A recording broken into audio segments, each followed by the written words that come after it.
ना होचे रथुराम बाग आ गाँ होचे बोरघटा। सर आपनकर जेन जैविक खत कुंड करा है एटा गाँ रे यूज रे आउछ कि नै आज्ञा? देखो आज्ञा एटा एक्चुअली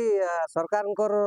पैसा नहीं से एटा हमर टैक्स देला पैसा है एटा ठिकादार पोसा नीति है गाँ रहला ना आज्ञा आपण एठानु हमर 1.5 किलोमीटर आ इने जेन हमर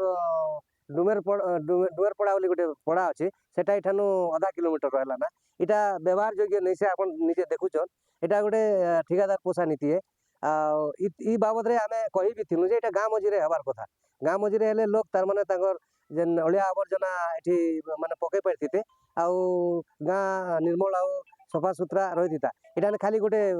लिखि देछे जे स्वच्छ भारत आउ स्वच्छ निर्मल गाँ बोली करी लेखा है किंतु एटा लोकंकर काम रे नहीं आसवा एटा आज्ञा बेसी दिन नहीं हेबार 1.5-2 मास हिचे आउ